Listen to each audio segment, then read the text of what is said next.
you ever had a significant other who became so obsessed with his or her hobby that they stopped giving you the attention that you deserve? Because I did. And this is the story of how I turned that obstacle into an advantage.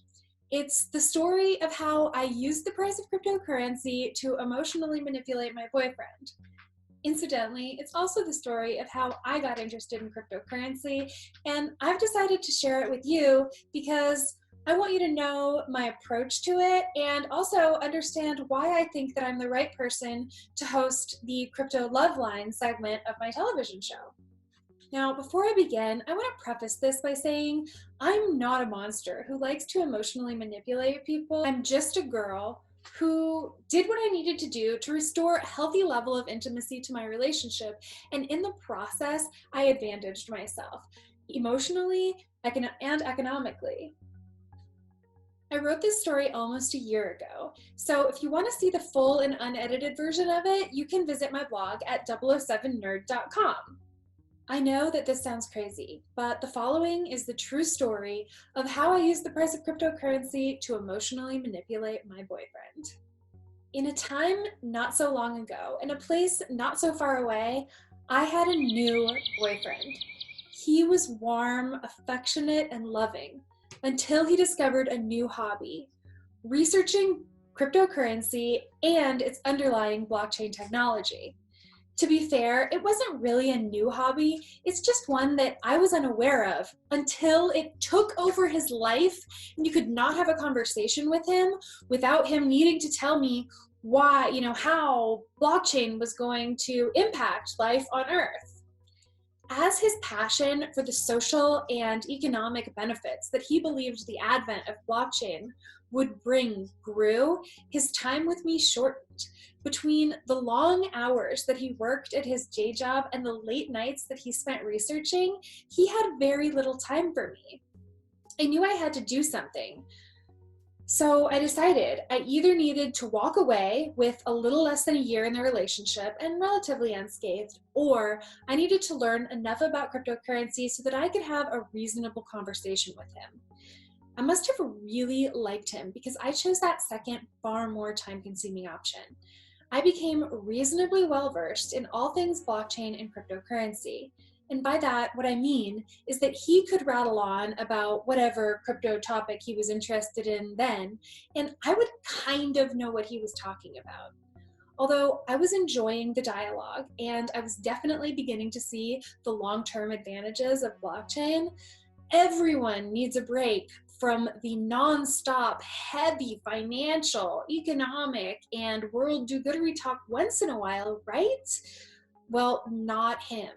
You couldn't even watch a movie with him without him needing to pause to check coinmarketcap.com or tell me how blockchain solutions could solve the protagonist's dilemma. After months and months, I really needed it to stop. But how? I began to scheme. I noticed that when the price of cryptocurrency was up, my boyfriend seemed to be a little bit happier. And when the price was down, it seemed like he was just, a little bit less than satisfied.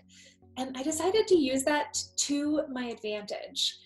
I told him that the price of cryptocurrency was related to my mood and that my mood was heavily tied to my satisfaction with him as a boyfriend. It really upset me when he wasn't paying attention to me, and that's what was causing the price of crypto to crash. He laughed, but he at least understood my point about market psychology. And over the next few months, he and I began to grow closer again. He started to call me whenever the price changed, for better or for the worse. When the price was on the upswing, he would call me to ask what he was doing right so that he could keep doing it. And when the price was going down, he would call to ask what he was doing wrong and what he could do to change my mood. And the more that we joked about it, the more that the legend grew. Eventually, I came up with this strategy, or this complicated and intricate ploy saying how this coin represented this and that coin represented that. And my boyfriend was so impressed with my growing knowledge of blockchain and cryptocurrency that we continued to grow closer and closer. Eventually, my love of cryptocurrency could no longer be contained in my subconscious. And I woke up gasping for air one night, desperate to purchase some of my own cryptocurrency. In the morning, I asked my boyfriend what his favorite place to buy was, and he said Coinbase, because you can buy it directly from your debit card or your bank account. The transfer is instant, and it's just a little bit less complicated than some of the other exchanges, particularly at that time. So I did. I spent the very little bit amount of money that I had saved buying my favorite cryptocurrency, Ethereum. And then I started setting up accounts on multiple exchanges. My boyfriend was really satisfied and he said, "So now that you own your own cryptocurrency, you're going to stop tanking the price whenever I upset you, right?" I laughed. "You don't seem to understand. I'm not consciously in control of the price of cryptocurrency. It reflects my subconscious moods and desires. And the way that you treat me has a really big impact on those." I'm so glad that I think quickly on my feet. Otherwise, I could have lost that really hard earned advantage. With skin in the game, my passion for and excitement about cryptocurrency began to develop at a faster pace. I started talking about it with people other than my boyfriend. I was telling my family, my friends, and strangers I met on the street about how blockchain technology was going to change the world. I helped dozens of people set up their accounts and buy their first cryptocurrencies. When the price was on the incline, I fielded excited phone calls, and when it was going down, I fielded panicked text. And still with my boyfriend, I maintained the position that the price of cryptocurrency was related to my subconscious emotions.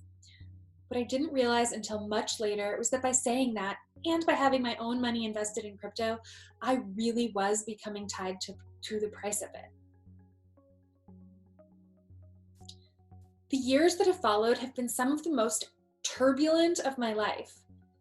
First, my boyfriend quit his job to focus solely on crypto research, and in so doing, he moved to Puerto Rico for the tax benefit.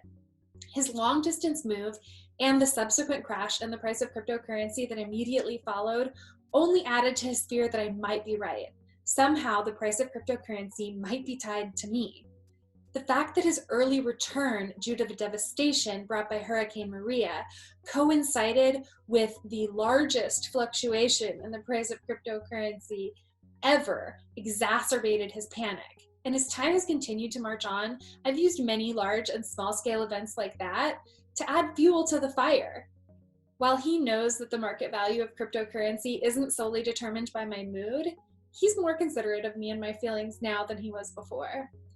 My joke evolved to do so much more than impact my relationship with my boyfriend, but the ways in which the price of cryptocurrency began to inform my understanding of humanity, myself, and market psychology is a story for another day.